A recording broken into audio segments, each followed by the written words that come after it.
Find myself, I guess, and then Right. So you identify yourself, and the first thing I'm going to ask you is, tell us how you came to know Sigrid okay, Schultz. sure.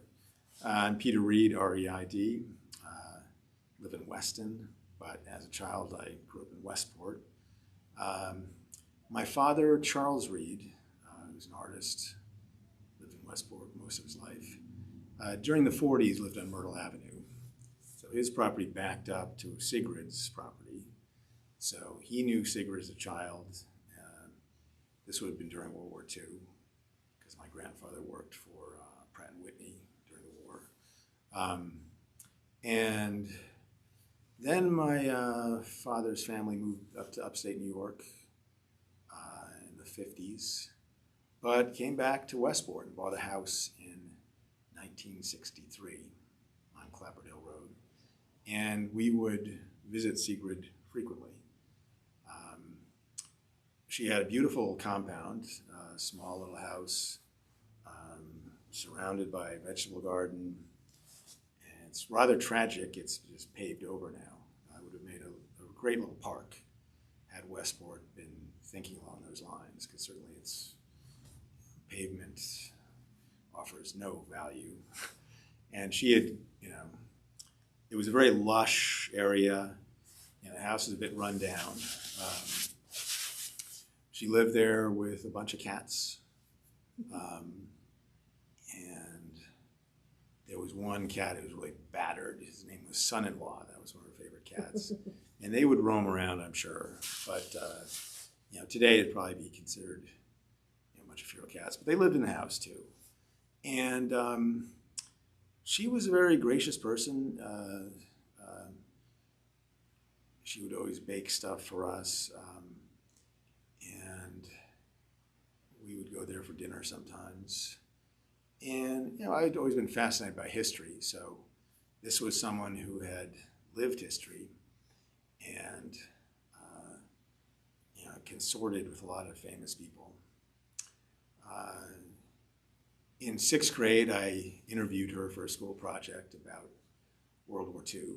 So that tape is lost to history, I think. But she talked about meeting Hitler and Goering and Goebbels, and gave little assessments of each one. I think Hitler was a horrible little man. Goebbels really creeped her out. I think she got an okay with Goering originally, but they had a falling out, I think. Ernst Udet was a great friend of hers, apparently. He would come to her office. I was never clear if he was a boyfriend or what their status was. But of course, he was flying ace of World War I and a colleague of Goering, and very high in the Luftwaffe in the 30s and 40s. And he would come to her office, I guess, where it was, and make paper airplanes and fly them around the office. And he was not necessarily a Nazi. He committed suicide in 41, I think. Kind of a controversial situation. They weren't sure if he was murdered or committed suicide. But he was someone who, I guess, had been carried along with this thing. From Sigrid's, she seemed to feel very warmly about it. He seemed like he must have been kind of a decent guy. And, obviously someone who's caught up in that, maybe suicide's the only way out. But he committed suicide, early before, the Nazis really were, people knew what was, their agenda was probably. But, so she talked about that, and she was obviously meeting with these Nazis, but they became suspicious of her. And she recounted one time someone contacted her, it was supposed to be a source for something, and they handed her a packet of stuff. And she examined it quickly, and there were plans for an airplane. And she realized this was probably some kind of trap. So she destroyed or discarded, immediately got rid of these plans. And I think that's kind of when, the Nazis knew she was sourcing stories, maybe using anonymous sources or a different byline. I think they knew she was potentially a problem. So in her view, they were trying to compromise her and maybe arrest her. So then, I think she went back to the U.S. and maybe England. She did talk about some later, and that's probably actually when she met my father, or, probably in the early 40s when she was living in Westport, when he was a little kid there at that time. By 44, she was back in England, and she, I think, covered the beginning of Operation Market Garden. She recounted being there at the field and seeing hundreds of transport aircraft, because that was a big airborne operation to try and cross the Rhine. I believe it was maybe September 44. So she has recounted just the massive airlift, taking 3 airborne divisions to Holland. And I'm not sure of her movements 44, 45, but it seems like she was, traveling with the U.S. military and brought back a lot of war trophy type stuff. So she gave us most of that stuff. It was some uniform items and a flag and a plaque and an old Mauser pistol. And she had like little certificates that she'd been given, because for the pistols, she had to get a certificate from the U.S. Military to bring it back. And I thought she had said she had gone to Berchtesgaden, which was Hitler's compound. And right at the end of the war, I think the 101st Airborne had occupied that. And she brought us a plaque that supposedly came from Hitler's. It was a horrible thing. It was like a black steel plaque with a woman holding a Nazi or swastika. It was, and we chucked all that stuff. Just too creepy.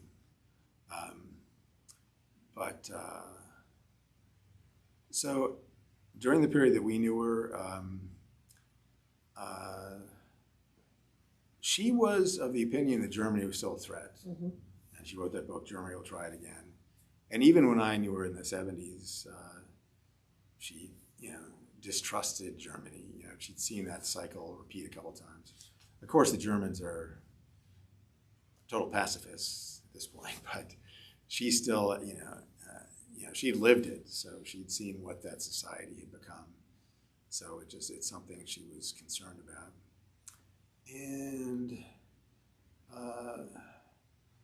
late in her life, a sculptor named Clarence Dorr lived at her house. He was a guy, my father and a lot of the other Westport artists had a studio in Richmondville Avenue, mm-hmm. an old factory. It's called Studio 2, but there were a whole bunch of artists. And now, of course, it's going to be like luxury condominiums, I think. But Clarence Dorr was this guy who was a sculptor who had an office there. And Sigrid was becoming a bit infirm. So Clarence was kind of a, I don't know, if you look him up, he was, I think, an illustrator. I think he was related to the Doors who owned the door factory. I don't know. Was that where the factory? No, the factory was in Saugatuck. I don't know if he was from around here. If you look him up, I think he was a commercial artist in the 50s. I did look him up because I was curious. Right. And you can find some information about him. I think he did like book covers and stuff. D-O-R-R or D-O-O-R? I think, I'll email if I can. I'm sure I can find him. I think it was just. Yeah, we could find it. Could have been D-O-R-R. Well. I'll mark that on the. Yeah, and he, at the time we knew him, he had a sculpture studio. And he moved into Sigrid's house and helped take care of her and the cats. And that was probably for a couple of years at the end there. And of course, he's passed on long since, I think.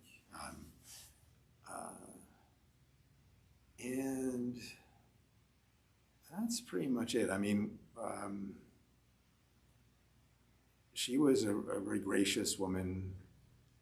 You know, she was always baking things. I remember she made some kind of lemon cake, and I asked her if I could have the recipe. She said, "Oh, that's a Duncan Hines recipe." But and when I did this interview with her for, you know, I was talking about the Nazis, and she was like talking about Hitler and stuff, and then finally it went through for those. And now we'll have some cake. But so it was interesting meeting her and, you know, having that tangible connection to Yes. history, and right here in Westport. It sounds like she liked children. It seems like she. Oh yeah, she was good with kids, good with cats. She was always giving me. She had. She was involved in some Francophone society. It was something in New York, but they did these historical things about the American-French alliance and the Revolution. And she was always giving me little publications they were sending out because she knew I was interested in history. And her father had been a painter. And she had a lot of old oils from him there. I mean, the place was tiny, but all these big old oil paintings. I know it became, and then we got a huge one. He had done a copy of Velázquez's Las Maninas, and the thing was an enormous scale. It was like 12 foot by 12 foot. And it was in our garage for years. I mean, you couldn't really hang it. And gradually degraded. Right. But there were a lot of paintings there. I don't know what happened. I'm not sure what happened with her estate, but a lot of art. Can you describe, Peter, sort of how the house was situated? Right. So here's Elm Street. Yes. Was it a neighborhood of a lot of houses, or was it her house? No, she was the last one. Because they'd been torn down over time. Yeah, the parking lots were gradually encroaching. Okay. So by the time in the 70s, it was her compound surrounded by parking lots. And Okay. I don't know how much space she had. I mean, it was small. Like, it was right by the church. So I remember the church driveway. The driveway that goes to Myrtle Avenue. I think so. That was one boundary. And then I think in the back she connected with one of those properties up there. Okay. And then, but the other part had already been taken over by parking. So you just went through a little gate, and she had a fence, and you walked up a little path. It was a low white house. Are there existing photographs of it? There's some very grainy newspaper photos. No, that's too bad. It was probably a pretty old structure.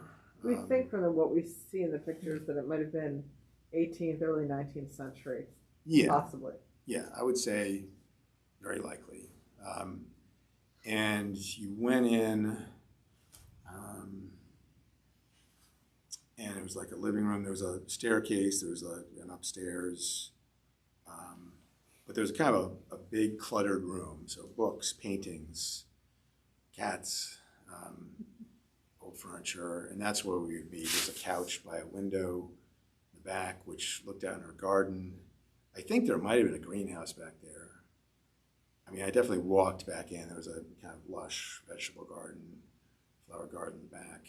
If you were to carve the space out of the current parking lot, where would it be? Would it be like right in that corner next to the church? Well, the church was over here. It was kind of right in the middle. It was an island. Okay. Got it. Okay. And there's probably some records Yeah. that would show the footprint of it. But definitely the town was, I think they gave her some kind of reserved life estate. Right. So she could stay there, and then they were going to take it. And Do you remember if the house had a fireplace? I believe it did. Was it like the fireplace in the house you grew up in? Not as big. Okay. But I think there was a fireplace to the left. I don't think it was ever utilized. I'm just trying to figure out what kind of house it could have been based Yeah. on that. Yeah, it's. I mean, today I don't think they would be so draconian about knocking it down and Right. paving that whole thing. So I don't know what administration that was under, but it was obviously a travesty. Yeah. Whether or not the house was of historical value, it would have made a nice little vest pocket park because it had been observed. It was just, an island of greenery in this Right. parking lot. Now you can't even tell what it was. Right. So, yeah, a little white.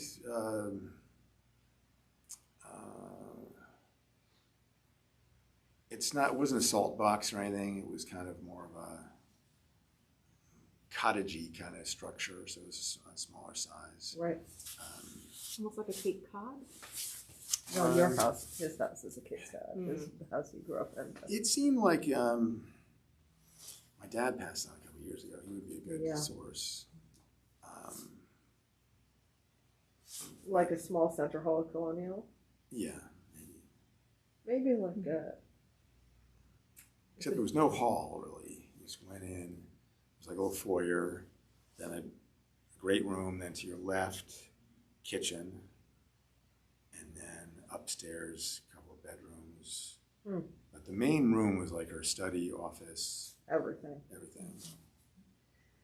Did she celebrate holidays? Like, do you remember visiting her for holidays or?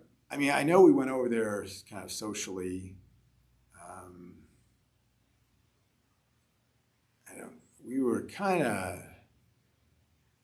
We had a large extended family, so our holidays were probably more oriented towards our own family. But we were over there a lot. I mean,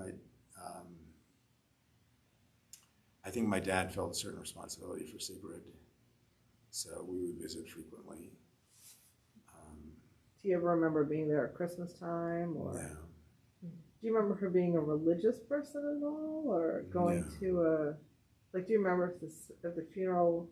We have no knowledge about her funeral, and we're interested in this. Was it in a church? I don't know. We know her mother was buried at a Lutheran church, but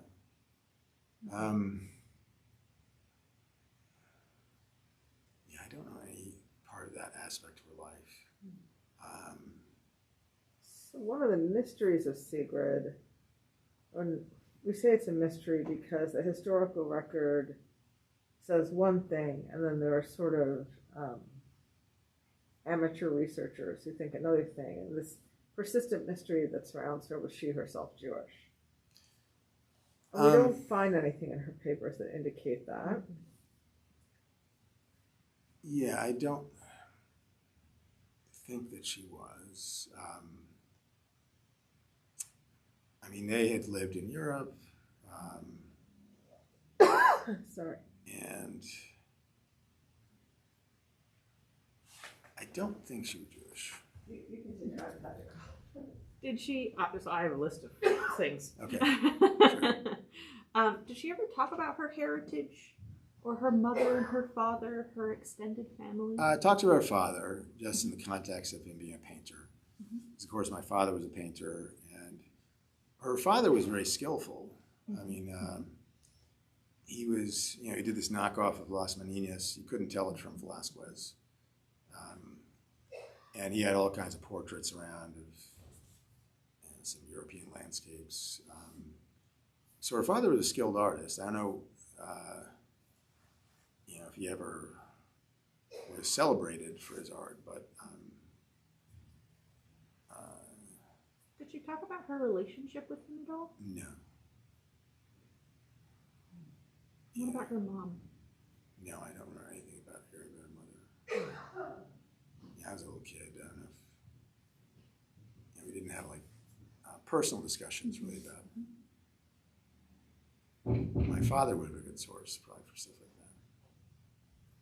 that. And when she lived in Westport, did she, you mentioned one of the kind of clubs that she was a part of. Was she a part of other clubs or other people that? I don't think so. By the time of the 70s, she was pretty isolated. And that's one of the reasons my father, had us go over there. because the neighborhood had changed, obviously. You know, he was probably the only one from Myrtle Avenue that still lived there. And yeah, she was being encroached upon and just kind of marginalized by our society here in Westport. And yeah, people didn't even know she was. It was kind of a little secret. She was this person who'd met Hitler, and she lived alone and with her cats, and had really no social interaction with anyone. I mean, Clarence Dorr, my father knew, so that's how he came into the picture. But yeah, I don't think she had a social circle in Westport at that point. Yeah. And did she have any other hobbies? You talked about her cooking a lot. She would, I think, gardening and baking. Apparently from mixes. But yeah, I mean, she was an intellectual, so she was, you know, a lot of reading. Yeah, of course, there was no internet for research, but she was still a very active mind, even at whatever age she was when I knew her. So, yeah, and she could, you know, talk about European history very knowledgeably, and so I don't know what age she would have been then, but Well, she died. She was 80, and or no, she was over 80 when she passed away in 81, right? Yeah, she was 87 when she passed. She passed away in 1980. Right. okay. So yeah, during the period when I knew her would be the 70s. Right. So she was in her 70s. Yeah, late 70s, early 80s. Did you ever talk about Westport or the neighborhood that she lived in when she moved there? Or Just it changed for the worse. I mean, she was definitely, no one knew she was there. I mean, it had grown up. Like I said, it was like a lot of trees, lush vegetation, little fence. The house was almost hidden. Huh. And, you know, people were just bustling by, parking, and she was there. And at that point, she wasn't really leaving the house. I don't know what, you know. In those days, there was a grocery store on Main Street. Mercedes. She could have shopped in Westport on foot.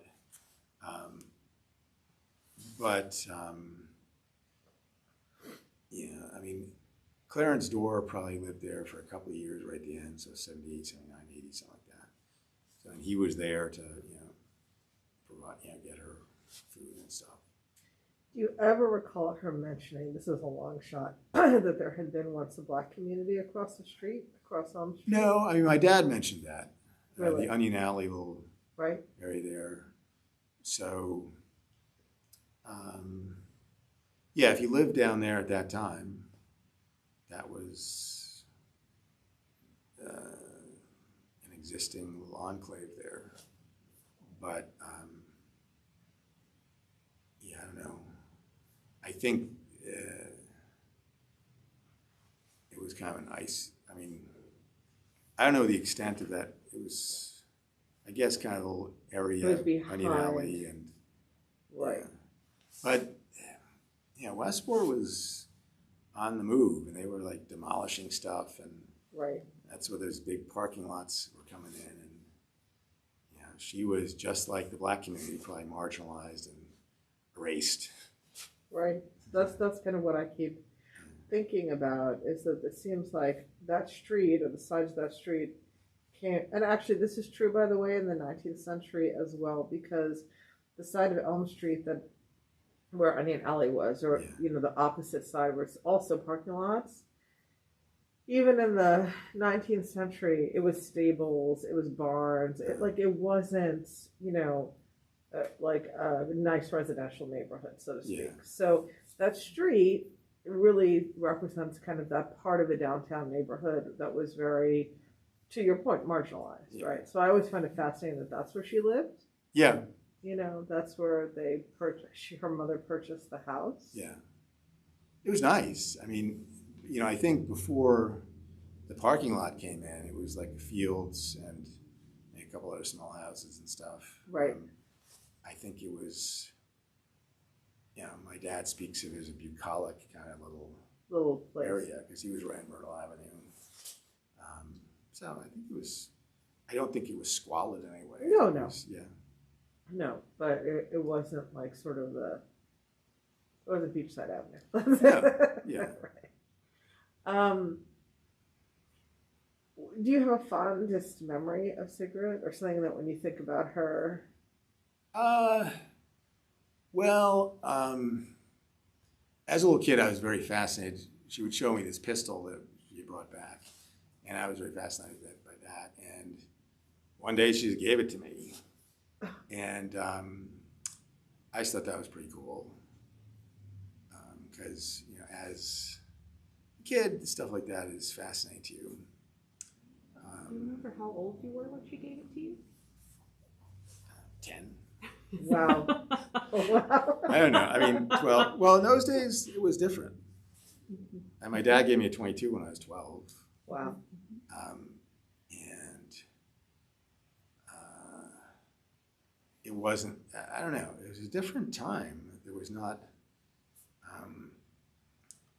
we always had a lot of firearms in the house. I had a closet, when I was a kid, I had a closet full of, Civil War era, 19th century, probably 6, 7, 8 rifles and shotguns just stuck in a closet in my room as a child. Wow. And no ammunition. Right.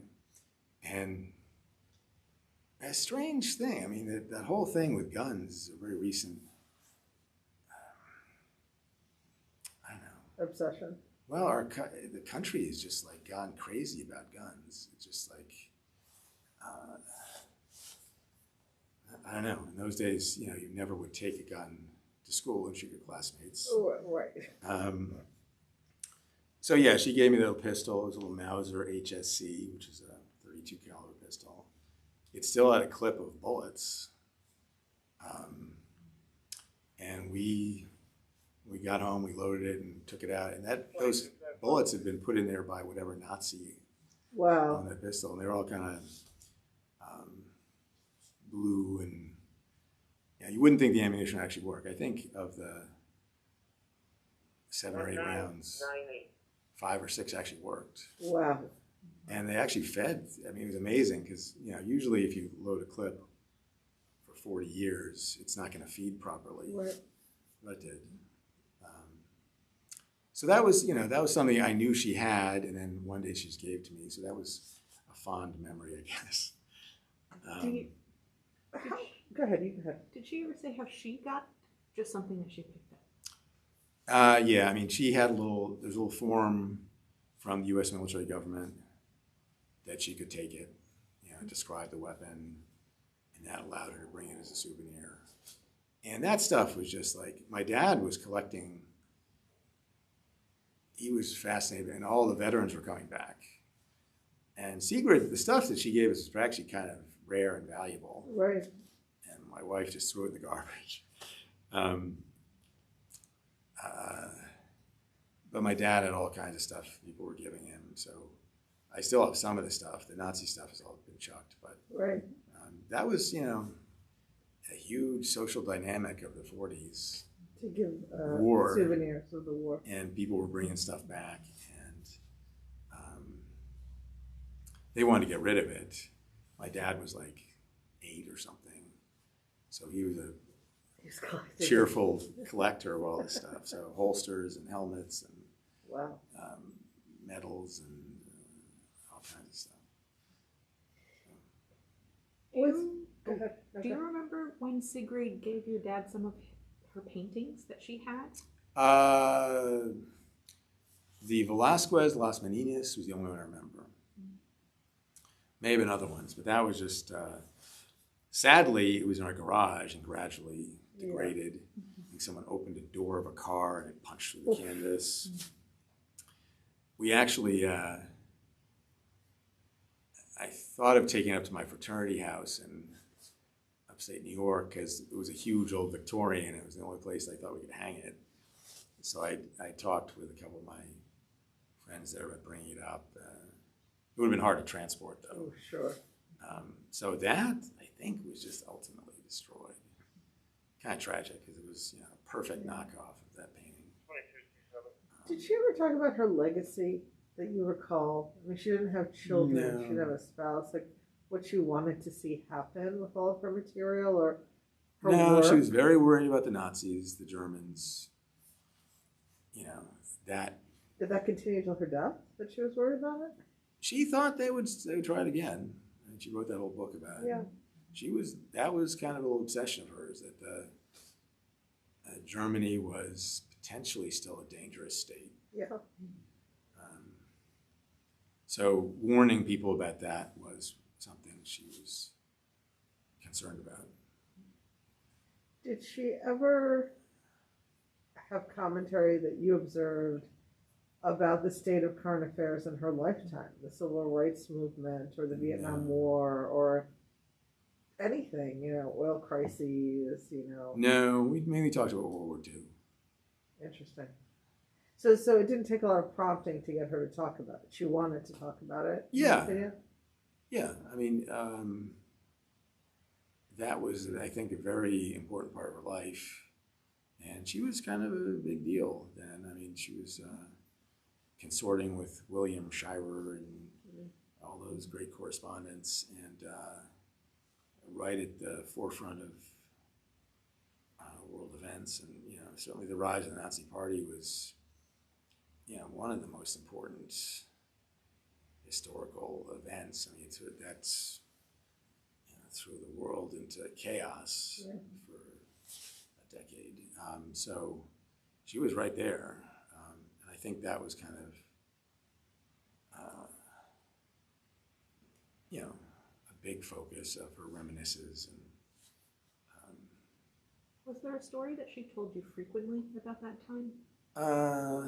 One that she remembered? Well, the thing about the aircraft plans and the Nazis trying to frame her for something, I think she told me that a couple of times. And Ernst Udet, she had very fond memories of him. So him hanging out with her, that was, and again, I don't know, I got the sense he was courting her. I mean, he's a bit of a womanizer if you read about him, but I'm not sure. I got the sense he was coming to, you know, she'd be working in the office, whatever newsroom they had, and he would come and hang out and joke and fly paper airplanes around the office and then take her to dinner or something.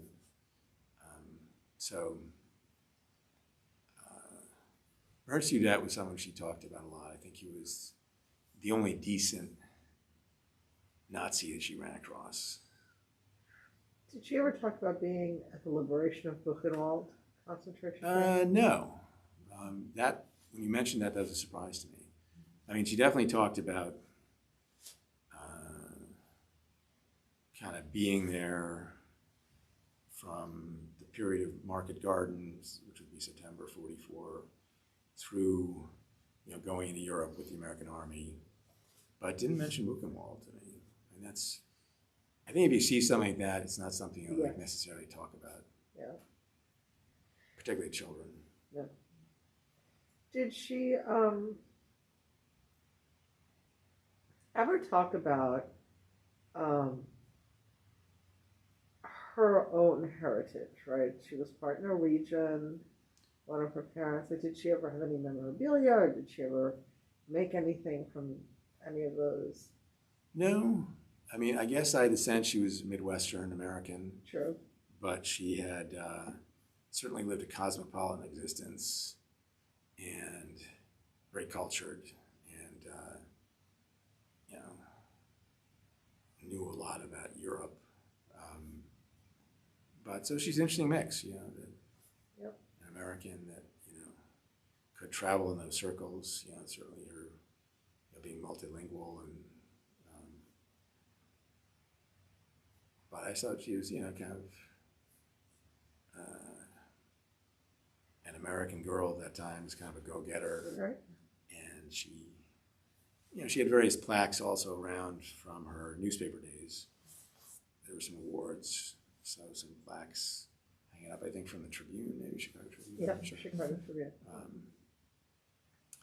And so that was something, you know, Shira always says she was a great reporter but a lousy writer. So, Kind of true. so it's, you know, I guess that's why she kind of got, you know, sidelined. But she was, at the time, she was like, I think, a big source for the other reporters in Germany, because she had just, you know, she was right in there with the Nazis. And I think initially they, I mean, Goering is kind of an interesting figure. I mean, he was,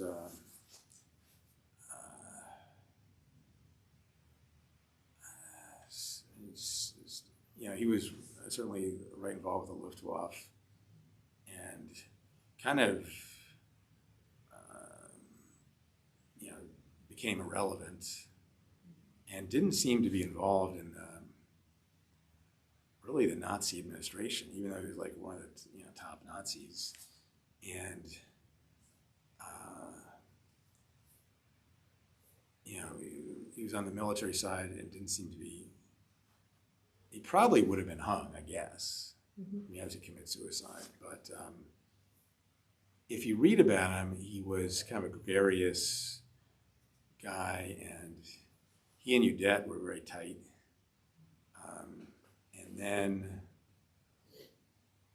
yeah, things kind of went south. I mean, the Luftwaffe failed in the Battle of Britain and failed to do the airlift to rescue the troops at Stalingrad. So he was kind of marginalized. And I don't know what her relationship was. I don't think she didn't seem to think he was as creepy as Goebbels and Hitler.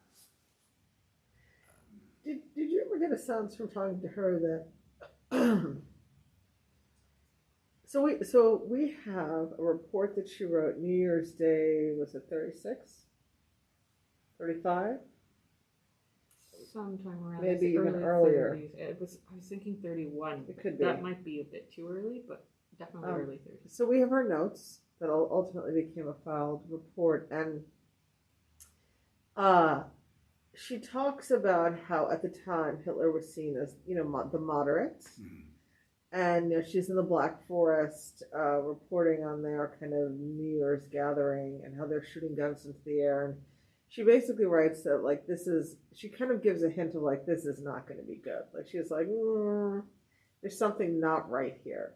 Did she ever talk about that to you? Like, how soon they started to realize something was very wrong, that this was not going to be a good thing? I think she was creeped out by Hitler, I think, kind of from the get-go. Yeah. I think she definitely, I will look for my school project because we talked all awesome. about Hitler. And she did make direct comments about Hitler to me. But I definitely think she got a bad vibe from the top Nazis. So Hitler, I think, really creeped her out. Goebbels, I think, she didn't like him. I think Goring at that time was the kind of party guy, and you had the same thing. So they were just, you know, I think she could talk to them. But I think Goring eventually thought she was undermining them. And that's, you know, if these aircraft plans probably were some kind of Goring plot to sideline her. But yeah, she definitely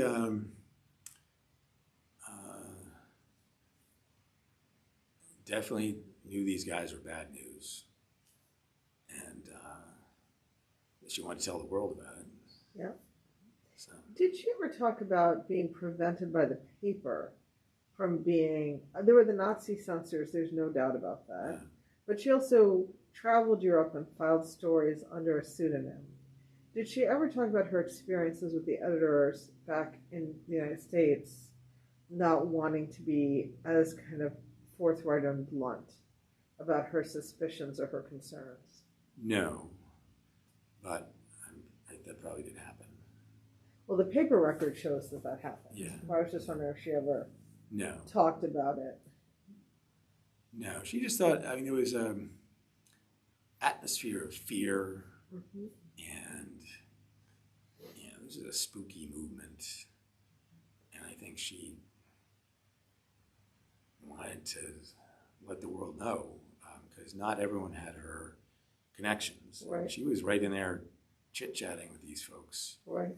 And, I think, the world was not yet aware.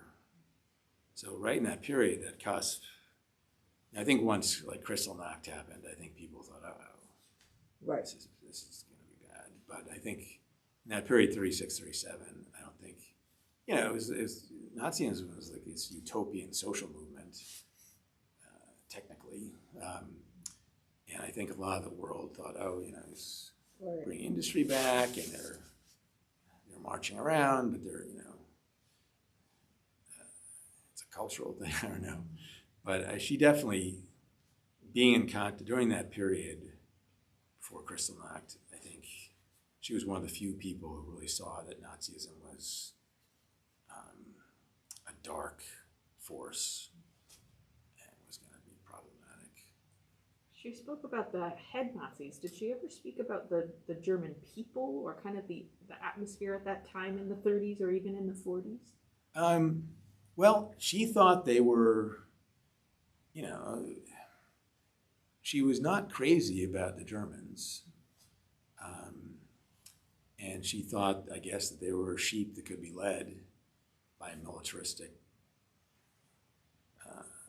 clique, in 1914 and in 1940. And she thought they were going to try it again, or that they would be led in that direction again. So she was not a fan of the Germans. She thought they were dangerous. So even by the 70s, when it was a completely different sort of. Yeah, no, the Germans, if you go to Germany, have come to terms with this Right. better than any other society. The documentation centers all over the place. That's right. And people actually go to those. They see the imagery of the camps. These are actual Germans that go to see this even now. And that is inculcated a very pacifistic. If you talk to the Germans, they're not. Well, they won't even send arms to Ukraine. It's a deeply. And if you talk to Germans, well, you can't really talk to them about the war, really, because all of them lost relatives. Large numbers of relatives. So you had millions of Germans killed. But she had not been in Germany for decades at that point. And she just was basing this on her experience and obviously watching that Nazi movement take hold and those people in the streets. Hitler was like the Beatles. And they were like, and she had seen that whole thing firsthand, which must have been quite a memory to see those demonstrations they would have, and the flags and the torches, and she was right there. So she saw what could happen if those dark forces in the German psyche were harnessed by evil men, and she just wanted to make sure that it didn't happen again. Did she think that it was going to happen? Well, you've mentioned that she was sure that Germany would probably do something. I've never read the book, Germany Will Try It Again. Mm-hmm. But she wrote a book of that title. And so, yeah, she thought it was potentially an issue. Even though they were part of NATO, we had 300,000 troops in Germany that period. So it was kind of illogical. My dad thought it was kind of nutty that she'd written this book. And we would humor her when we talk about it, but, I was a kid, but my dad obviously thought this was just kind of her hobby horse and a little bit illogical. It's just not, the Germans couldn't try it again. They were, their national character changed because so many of the Nazis were killed. And the society was decimated by the war, and the people who were left had no interest in pursuing that. Yeah, but yeah, she had, if you saw that firsthand, put its stamp on you. And she just didn't, she was concerned, I guess. Did she ever express concern about other countries around Germany, like Russia, especially in the 70s? They're still occupying. Yeah, I mean, I think, West Germany. when she was over there, I mean, the Russians did most of the fighting in the land war. And they, I don't know if she ever met.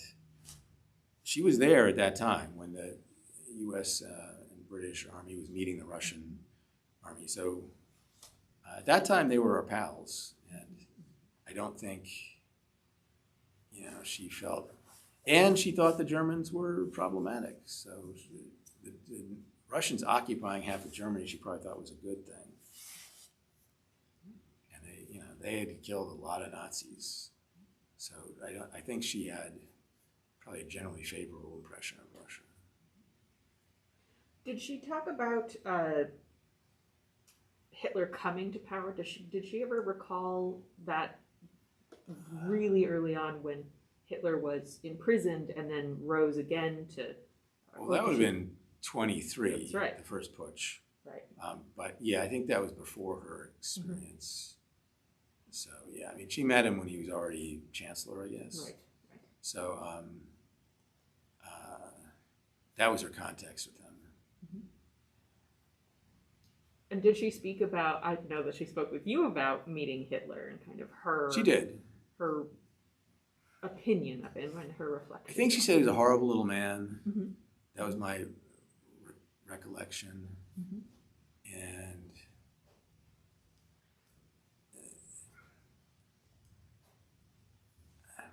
I'll have to look for that project. Yeah, that would be amazing if you could. I mean, it was mainly about her. My focus was on the Nazis and Hitler, and so I'll see if any remnant of that project exists. That'd be great. Is there anything that you can else that like we didn't ask you that like when you think about her? Can't think of anything. I mean, Or that your parents, your father said about her, his experience? Actually, do you have memories of your father talking to you about Sigrid and what yeah, I mean, thought of her? he and his brother used to come down, and Sigrid would probably give them cake. And of course, he was, that was his period when he was like really fascinated by the war. And she was someone, there was a whole bunch of people that lived around here. There was,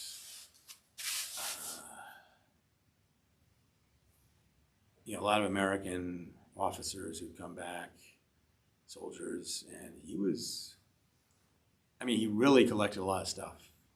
And a huge box, we still have, and we've gotten rid of a lot of it, of all these things that the troops brought back.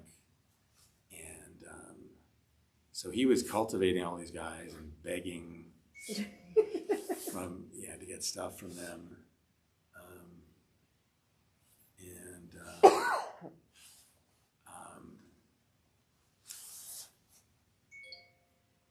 I got a bunch of messages coming in. So I think he was fascinated by the facts, that she had been there and seen the things she had seen. Did he or did she ever speak to you, or were you either of you aware that when she returned, she was actually working with the OSS? No. So she never talked about that? No. Interesting. So in fact, she was working with the OSS, top secret dossiers of Nazis, known Nazis. Oh, when she went back with the American Army? No, here, in 41, 42. Okay. Before she got to go back, she was working directly with the OSS, creating these profiles of people she knew there and people here that were suspected Nazis, and she had encountered them there and so on. We have about 120 some odd profiles that she wrote. Yeah, I wouldn't be surprised. She was, a great source for that stuff. Did she ever come to your house? You always talk about her coming. No, we always went to her house. She was kind of a recluse at that point. Right. I'm not sick, by the way. I have asthma, and this thing bothers me. You have to say that now because I know. it's like, I don't think I have any more questions. Except, I think I asked you this in email, but can we introduce you to Dr. David Milne? Yeah, sure. Okay, Yeah, on my end, I'll look for this project. it'd be amazing. My mom did save a bunch of stuff. I'll ask her about it. And I'll rummage That'd be great. in one of those upstairs things. There's a bunch of stuff like that. So, and she did save a surprising amount of stuff. So if I can find that, I'll let you know. That'd be great. And then the other thing that you I have ahead. one other, but Go. Do you have any? No. Very well. I'm going to ask this because I actually have to go do some stuff. So, separate to this, it would be great if whosoever in your family you think should, you, your mom, your sister, whoever, if you could do an oral history with us about your father Yeah, sure. and his work. Yeah. So I don't know if you want to decide amongst each other, if you want to do it together, you and your mom. I just think, he was such an important watercolorist and he lived here, and it would be important. I think it'd be great to Yeah, get. definitely do that. So, My sister lives in Alaska, but she's Right. back periodically. And yeah, I mean, we could each sit down and who was it that told me was friends with your sister? It's been a lot of Darcy? Was it Yeah. Darcy Hicks? they were friends in like Grammar school. elementary school, junior high, something like She's a board member now. that. Oh, okay. She's awesome. So she was like, I know that house. I was like, you do? She was like, yeah. Okay. Good. So I'm going to go I have another meeting I have to Okay. get ready for. So so good to meet you. Sure. Thank you so much. Yeah. Really grateful to No, you. I'm glad you guys are doing this stuff. It's Oh my gosh, thank important. you. And thanks for your family support. And we're excited for the next steps. Yeah. Hopefully you find that project. That Hopefully. would be great. That'd be so great. We'll archive it if you want. Yeah, I mean, I know at some point there was like a cassette tape. Oh my God, wouldn't that be great to hear her That would voice? be I really know. amazing. We have a few really kind of terrible radio broadcasts Yeah. that just aren't great quality, but it's always amazing to hear. I just don't know if we would have saved that actual tape. Yeah, because everyone just throws stuff away like that. Right. Cassette tapes. But I'll It's look. hard to know what parts of your life will actually be historically. Yeah. It's never what you think it is, Yeah. right? Yeah. Thank you, Peter. Yep, It's you're so good welcome. to meet you. To And meet we'll you. talk again soon. Okay. Definitely. Thanks. The only other question I have, Peter, is just kind of when you were speaking with her, when you guys visited with her, do you think she was happy? Did she seem? Yeah. I mean, she had her little world there. She, had her home, and she was surrounded by her books and her art. And yeah, I mean, she was not a depressed recluse. I mean, she was someone with an active mind, and and once you're at that point, the world may have passed you by a bit, but she still, she was, she seems outgoing and cheerful. So That's great. Well, thank you, Peter. Yeah, I'm sure going to thing. turn off the recording now. okay.